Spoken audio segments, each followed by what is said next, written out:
up, y'all? It's me, Erica, and we are down here.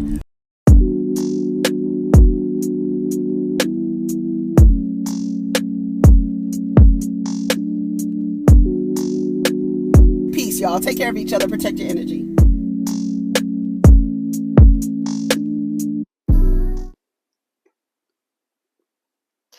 What's up, everybody? It's me, Erica Honey. We are down here to talk about the Real Housewives of Potomac. No, Love and Marriage Huntsville first, and then Real Housewives of Potomac. I have my glasses on, but you can see the light ring in the glasses. So I'm going to have to figure out how we're going to do this because the light ring is annoying. If I if I hold my head like this, that's what bothers me about filming inside, because it's a bunch of shit and shit that goes on behind the scenes that natural light just takes care of for me. You know what I'm saying?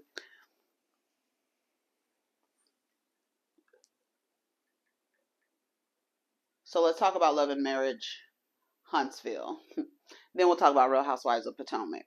Now I think I'm gonna change my glasses. So all right, so the first thing is when what's her name? What the girls, Melody and what's her fucking name? Madani. They were talking, and she was like, she did say hi to her. She's like, I spoke, and then Kimmy said that she did. She said, I didn't hear nothing, and they asked her, does it change how you feel? And she said, nope. You know,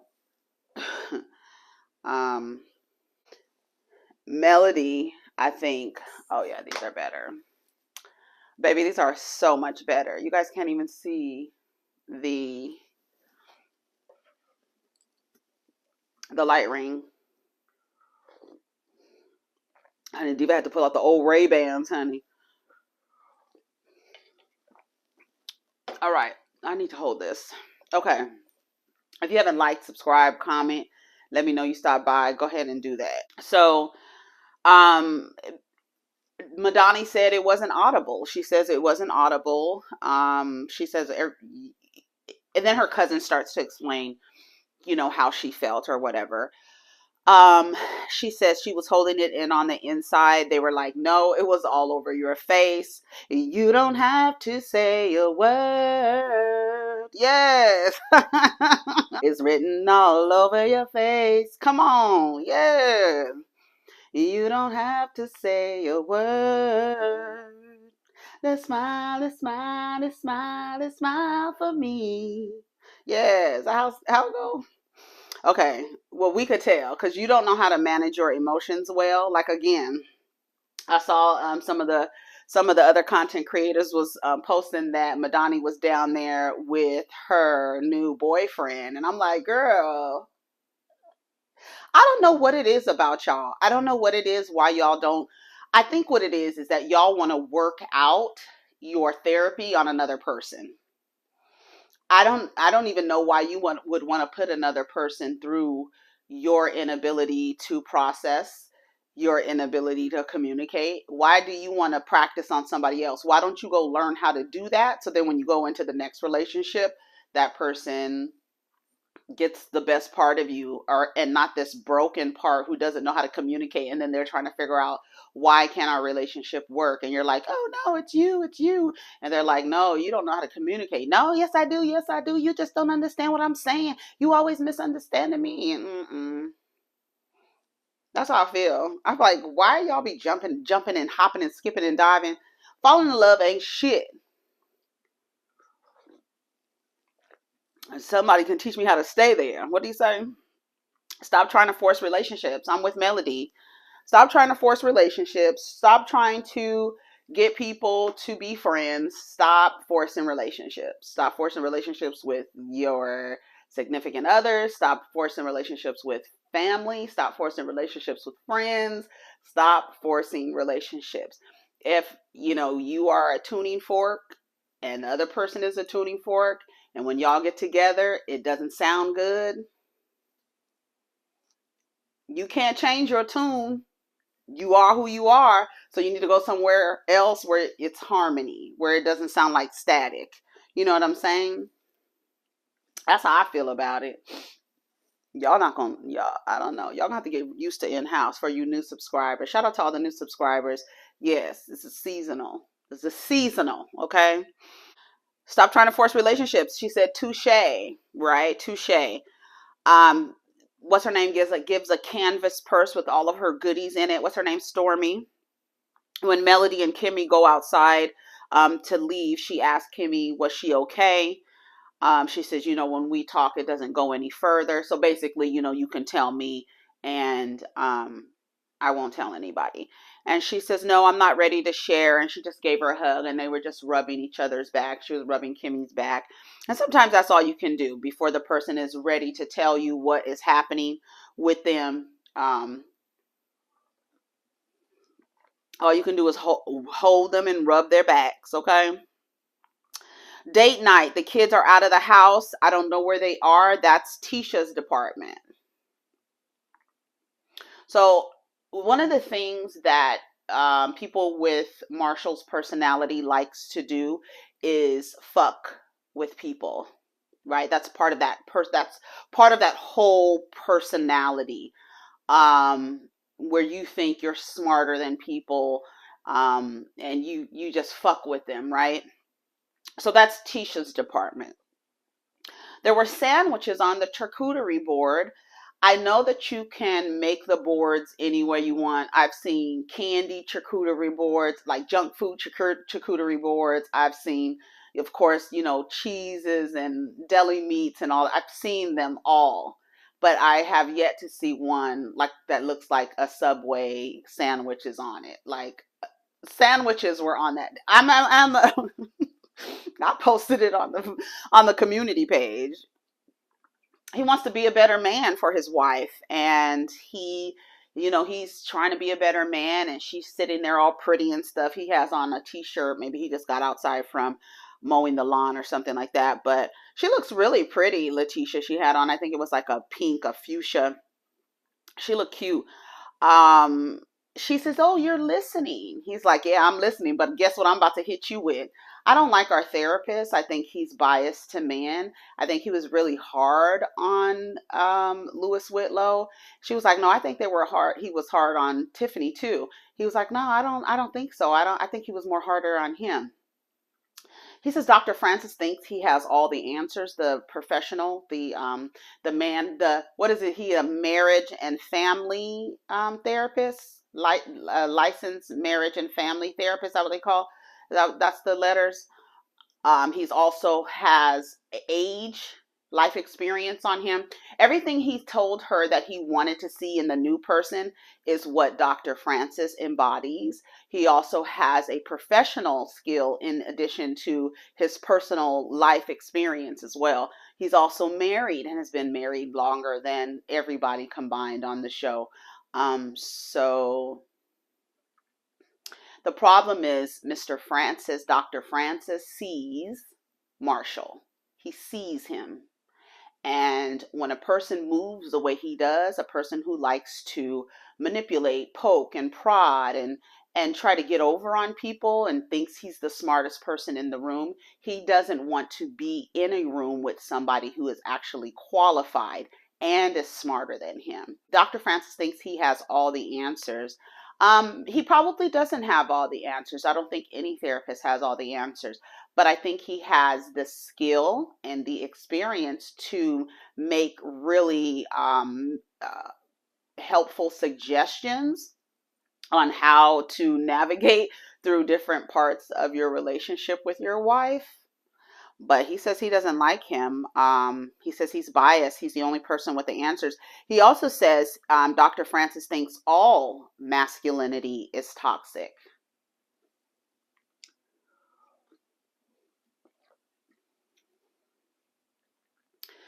I would just go out on the limb and say no, Marshall. It's your version of masculinity that is toxic. Whoever taught you what masculinity is harmful to the people around you. It's imbalanced. It's debilitating. It also creates medical issues and stress in women who you impose your form of masculinity on.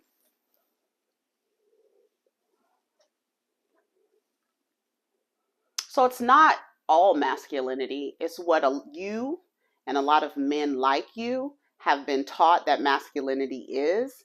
And that version of masculinity is actually pretty dangerous to a lot of people, whether it's covert, overt, aggressive, or subtle.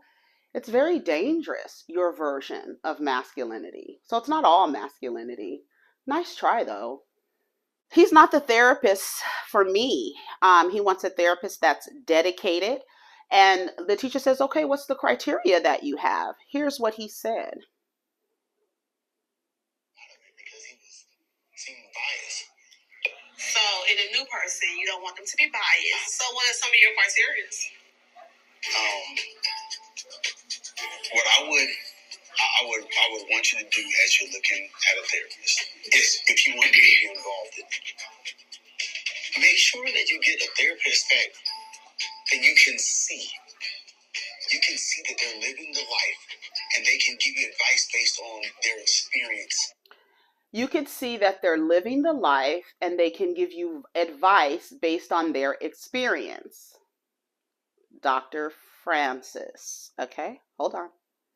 In life, and they're very open, that you can see they're good and they're bad. You can see they're good and they're bad. Now, I'm not sure how you would see a therapist at their worst. I'm not sure when the environment would call for that. So that piece of criteria you will not be able to find.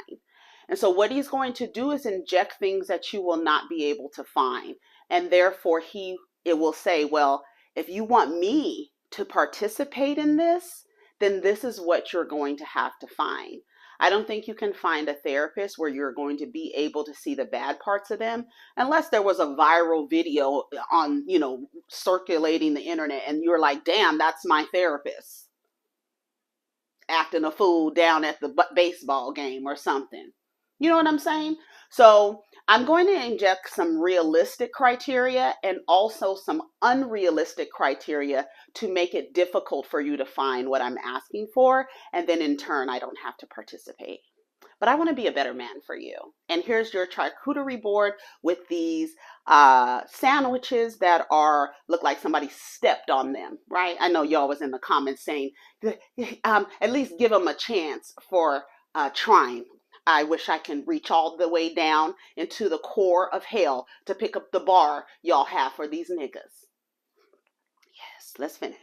We don't need to learn from a perfect person. Oh, yeah, no. Because perfection is always fake.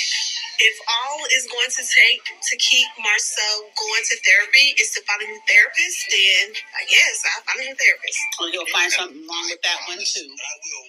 That was me talking while I was recording. And he'll find something wrong with that one too. I have an experience with that. My son's father, we went to a therapist. I said, we're going to have to do something. And we're going to have to do something. I'm looking for a therapist. He says immediately, I don't want a woman. I don't want a woman therapist because I don't want to get beat up by y'all. Because they already know that the way that they're treating you is wrong. So when you get in front of a person, they don't want that person to be able to see and then give you suggestions to leave the situation, because they're in the situation. They're actually benefiting from terrorizing you, right? So I was like, okay, fine. I already know. I already had accepted that he was a misogynist, right? So I accepted that this guy doesn't really like women. I've already accepted that, yeah. And so we find a male therapist, a Muslim male therapist. That's what he wanted, a Muslim male therapist. So we found him and we went to him, and I think he thought that he was going to get in, because I have this man and this man is going to be on my side. This is the reason why Marshall doesn't like Dr. Francis, because he doesn't see that he's on his side. He hasn't been able, how when you could look at somebody and be like, and know, like, we're going to stay on code, right? You're going to allow me to keep manipulating my wife, right? This is what we're going to do. See, Dr. Francis is not going to allow that. So because Dr. Francis is holding each person accountable, it looks like he's biased towards the women because the men are being held accountable. And, you know, you're a man. We see each other, right? So I think he thought that that was going to happen with this Muslim male therapist. But as it turns out, that man advised me and made suggestions that I leave that relationship because it was a dead end. It was a dead end. It wasn't going anywhere. And to leave, to get out. You're better than this. Yeah. So be mindful when you get what you think you want, that person might be the one to tell your wife, you need to might be looking at you like, we here, brother, we here, brother. Yeah, we here, brother. But when she accidentally leaves something of the baby's back in the office, and you go and get the item, and the therapist has another talk with her, yeah. So be mindful. Be careful what you ask for, because she might find all the criteria that you have, and that person might wake her all the way the fuck up. May have a different approach. So be careful, girl. Be careful what you ask for. So she tells him that they're going to have a period party for the daughter. And because you're a woman when you start your period, I want y'all to get away from that. Little girls are not women when they start their periods. They're just girls who have periods now. And you can give them all the things and all the education surrounding their periods. But this idea that they're now women is patriarchal. They're not women. They're not ready for anything. They're not ready for anything outside of keeping playing outside with their toys and their friends, posting stuff on the social media and stuff like that. Because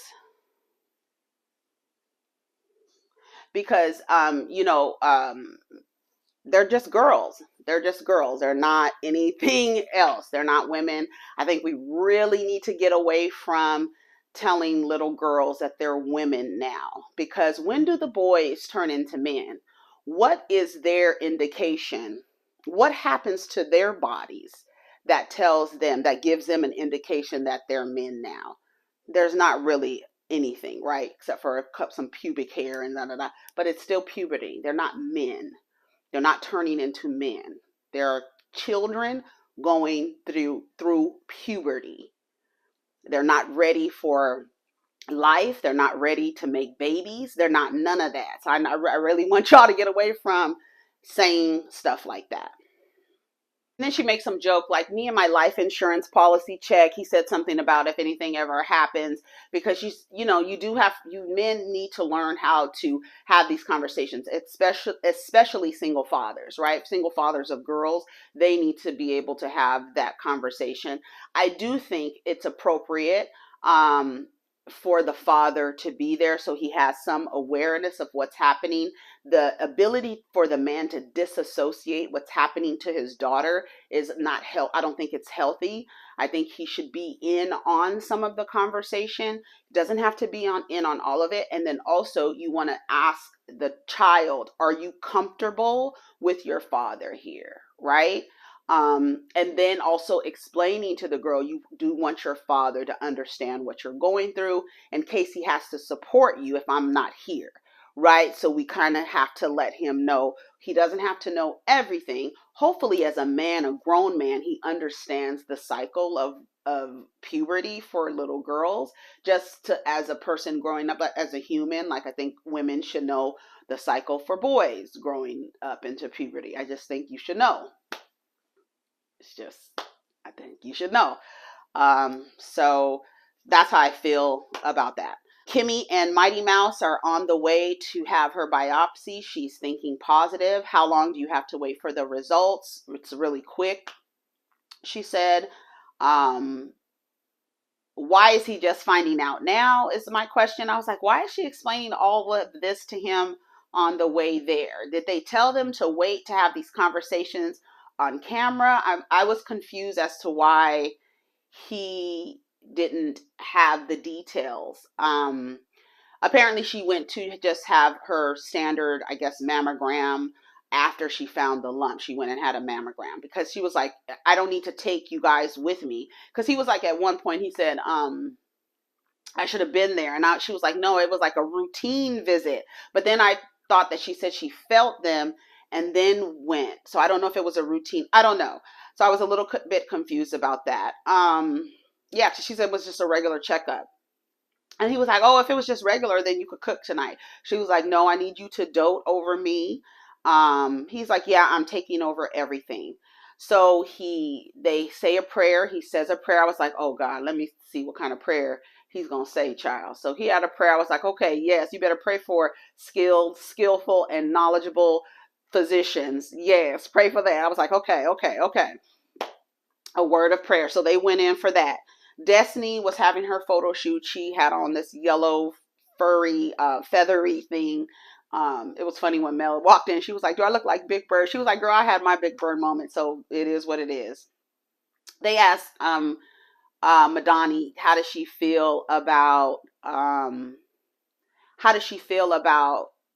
Melody dropping by? And she was like, I don't know how I feel. But then she invited her. So I was like, I don't understand. I just don't understand.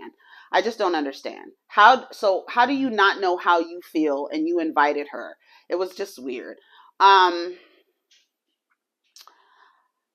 Melody says she made a video of herself singing to Madani's song, but she didn't want to post it because what happened after the grand reopening, she didn't know that it would be appropriate to post that. She said, yeah, you called me. They get into their discussion. She says, you called me a liar and a manipulator. They show the clip of her calling her a master manipulator. She says there were unanswered texts. I was trying to text you. The truth is, and we've said it on all of our conversations about Mel and Madani, is that Melody didn't break up with her correctly. She didn't back away. She kind of ghosted her, right? And she kind of ghosted her, cut off communication, and was kind of like passive to her when she was asking her, will I have a tribe or something like that? And remember, she was like, I don't need you for my tribe, but I'll be your tribe. Like, that was weird, right? Like, who tells a person that? Like, I don't need you, but I'll be there for you. I don't need you, but I'll be there for you. That's kind of weird. She said there's more going on than you think. I had to find out from other people that you had an issue with me. She's like, I'm not here for the drama. I'm at a place of peace. And she just basically kind of broke up with her there. I feel like the conversation that they had right there was the conversation that Mel should have had with Madani a long time ago. Like, girl, you're Martell's friend. They showed a montage of them, being friends or whatever. But the truth is, you're Martell's friend. And the truth is, you don't like to talk about yourself. So when we're together and I'm talking to you about da da da da da da, you may go back and tell this man my business, and I don't need him in my business. So we can be cordial, we can be cool, but I don't know if we can move forward with having a relationship as close as we were when Martell and I were together. Because Melody, truth is, she doesn't communicate well either. That's the problem with a lot of what's going on this show, is communication. And I think that's just how we are as humans in different relationships. We have to learn the way that people communicate, or their inability to communicate, and how to navigate those things. That's what Melody should have done from the beginning. I think it would have been better. She was like, it's memories of the past. I have great memories of her or whatever, and that's going to be it. And that's it. That's what she should have done. I felt like that's what she should have done. I felt like she punked out the way that she broke up. She didn't break up with her. Like I said, she ghosted her. So it is what it is. They get to the period party. They have a woman there, a doctor, OBGYN, a nutritionist, everybody. I think especially little Black girls. And I hope that professionals who are having these kind of parties make it very clear, like we like when you're having these gatherings, it's important to make it clear that these girls aren't women, and that you kind of dismantle any of that kind of thinking and let the parents know we are changing our language around this. These girls are not going into womanhood.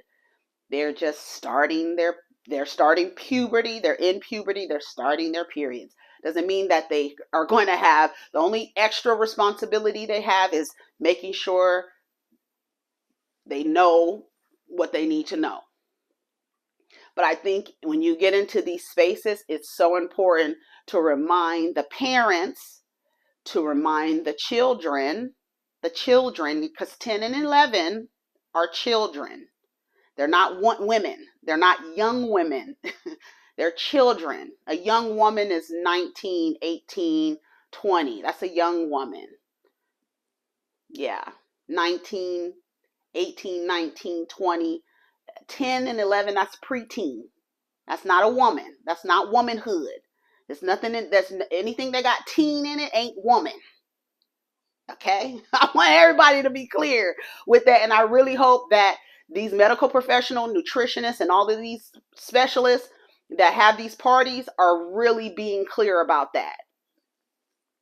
We need to change the language and take away the stigma, give them all the information. I love the twins that were there that were talking about, you know, the little girls in poverty not being able to have access to these things. I thought it was wonderful. I thought it was wonderful. Menstrual education is necessary. Open conversations at home. The little girls got to write a question, kind of to ask an anonymous question. Maurice shows up. He comes in. Letitia is like, this is supposed to be for little girls only, no men allowed. He goes outside. Kimmy's outside. Kimmy shares with us that the biopsy came back and she is positive for triple negative. She's in stage 2, but it's very aggressive. And they caught it in time to, you know, work at it. You could see her pour in the thing. I was like, you could see it on, there's a chemo, I guess, where how they give her chemotherapy. You could see it on her chest in her interviews.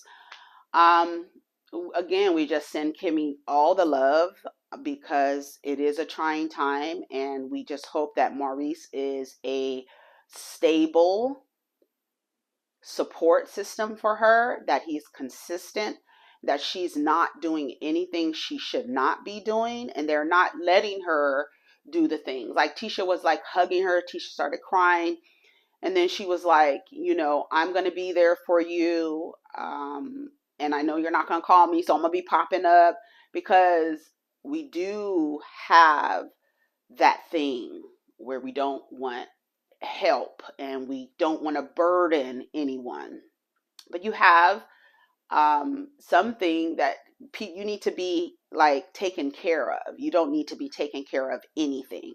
So hopefully, you know, we hope that Maurice is a foundation for her, a consistent foundation for her. We hope that, you know, just everything turns out for the best. We did see an episode coming up where she's like shaving her head and stuff like that. So this is going to be an emotional storyline for us with Kimmy. So we just send her all the love, you know what I'm saying? Because it is just unexpected. You know, you just never know. You just never know. Day to day, you never know. So shout out to Kimmy. And then we see next week what's going to happen. But that was the end of the episode, y'all. Let me know what you think of the episode. Let me know what you think about Marsau, what the requirements he has for a therapist. Do you agree with me, or do you have, I know some of y'all were in the comments saying that, you know, it was, you know, at least he gets credit. At least he gets credit for trying. Hold on, I'll be right back. I'm going to get the bar. It's in hell. All right, y'all. Talk to y'all later. Take care of each other. Don't forget to like the video, share it, timestamp. Take care of each other. Protect your energy. Peace.